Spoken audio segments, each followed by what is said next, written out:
Hey, it's Michael DeSilvis from New Hunter Church of Christ, Uncle Mike. Just to give a little counseling a minute, I think it's so important that parents learn to listen to their kids, not talk at their kids. Don't be like super mom and dad and be spy cop. Don't interrogate your kids. Don't coerce or force things out of them. Let them talk, ask them a question, and let them speak. A lot of parents, when they have teenagers, overreact, especially if they've never had teenagers before. And what instead they do is they always think they're always lying all the time. Well, if you keep coercing things out of them and keep asking them things over and over again, they're going to lie because they want to get away. And kids often do that because they're tired of saying the truth when they told you, so they just tell you what you want to hear.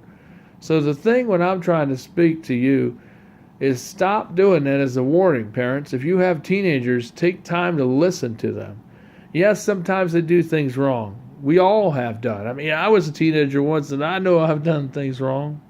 I do some things wrong even now as an adult. But the thing is, we all do things wrong, but that's how we learn and grow from those experiences. But the thing is, listen to your children.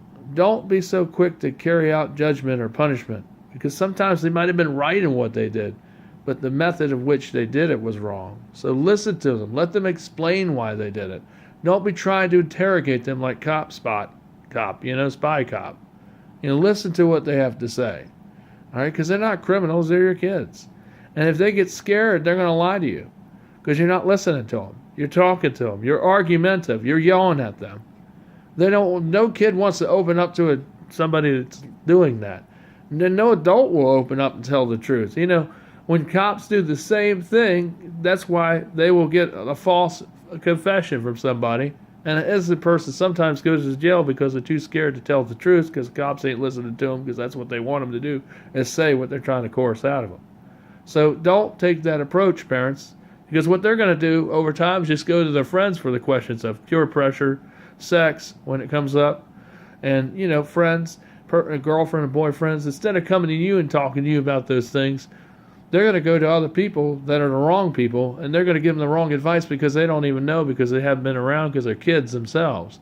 And they're going to tell them the wrong stuff, and then they're going to be in a whole lot more worse shape than where your kids are now. When I talk to kids, I just ask them one time. I can tell when they're lying or not because I know them, and I know when they're telling the truth. And I can tell you, I'm very good at that. I'm like a walking lie detector. I can tell. But the thing is, I don't have to I don't interrogate them. I just ask them one time. And the kids that I know, the Shields, they're wonderful kids. You just ask them one time, they'll tell you what you need to know. They tell the truth. They're honest kids. You don't have to force it out of them. Just let them talk. Be a listener more. Be an active listener. And listen, don't always think the worst or see the worst in your kids' parents. Teenagers that have teenagers. Because they don't always do the worst. Most of the time they do exactly what you told them to do because they want to please you. Because that's what they do, it because they know it's the right thing to do because they've been raised well. Just like the Shields. Just listen to them, okay? Believe me. And you'll be surprised what information they'll tell you. But you're going to have to build this kind of relationship. And some damage has been done because you've been doing the cop approach, the detective CSI method. Rather than being a parent, you're going to have to build that trust again. But in time, that trust and bond will be reestablished. But right now, you have time to salvage that. But if you keep doing it, they're going to go somewhere else to get the information, and they're going to be told wrong by someone else. And that's what you don't want. So take my advice for what it's worth, or keep doing what you're doing, and you'll find that out the hard way. Because they'll rebel, and they won't tell you what you want. This is Michael DeSilvis from New Hunter Church of Christ. That won't tell you what you want to know the truth. They'll just tell you what you want to hear. But anyway, I'm Evangelist from New Hunter Church of Christ. This is just a quick counseling minute. Take care. Have a good weekend. Bye for now.